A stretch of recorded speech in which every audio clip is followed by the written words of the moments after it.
15 जून पासून विद्यार्थ्यांसाठी एक राज्य एक गणवेश योजना लागू। 15 जून पासून पहिली ते 8वीच्या मुलांसाठी एक राज्य एक गणवेश योजना लागू करण्यात येणार आहे। भिवंडीमध्ये डायपर बनवणाऱ्या कंपनीला भीषण आग। भिवंडीमध्ये डायपर बनवणाऱ्या कंपनीला भीषण आग लागली आहे। भिवंडीच्या सरवली MIDC मध्ये कंपनीला ही आग लागली असून ही 3 मजली इमारत पूर्णपणे जळून खाक झाली आहे। मान्सूनने निम्मा महाराष्ट्र व्यापला।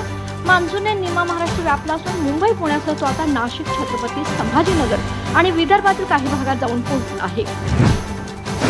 महायुतीला मोठा धक्का देण्याची रणनीती। उद्धव बाळासाहेब ठाकरे पक्षाचे राज्य संघटक एकनाथ पवार यांच्या माध्यमातून महायुतीला मोठा धक्का देण्याची रणनीती आखण्यात आली आहे।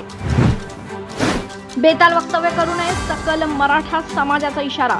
शासनातील सदस्यांनी मनोज जरांगे पाटील व मराठा समाजासंदर्भात बेताल वक्तव्य करू नयेत असा इशारा सकल मराठा समाजाने दिला आहे।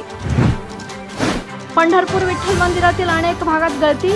सलग झालेल्या 3 दिवसांच्या पहिल्याच पावसामुळे विठ्ठल मंदिरातील अनेक भागात गळती सुरू असल्याची गंभीर बाब समोर आली आहे।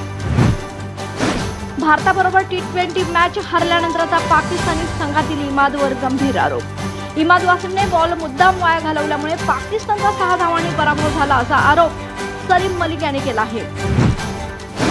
अजित पवारांची स्थिती सन्मान करण्यासारखी राहिली नाही, विजय वडेट्टीवारांची टीका। अजित पवारांची स्थिती ही सन्मान करण्यासारखी काही राहिलेली नाही, जे मिळेल ते खावे। राज्यमंत्रीपद मिळाले तर ठीक, नाही तर तेही मिळणार नाही असं वक्तव्य विजय वडेट्टीवारांनी केलं आहे। सरकारची मोठी योजना, 3 कोटी अतिरिक्त घरांना मंजुरी। कॅबिनेट बैठकीत आवास योजनेशी संबंधित मोठा निर्णय घेतला आहे। सरकारने प्रधानमंत्री आवास योजनेअंतर्गत 3 कोटी अतिरिक्त घरांना मंजुरी दिली आहे। आणि जयंत पाटलांनी व्यक्त केली खदखद। मी स्वतः प्रदेशाध्यक्षपदाचा राजीनामा देणार आहे। खाजगीमध्ये बोलण्याचं बंद करा, जाहीरपणे देखील बोलण्याचं बंद करा असं म्हणत जयंत पाटलांनी त्यांची खदखद आता व्यक्त केली आहे।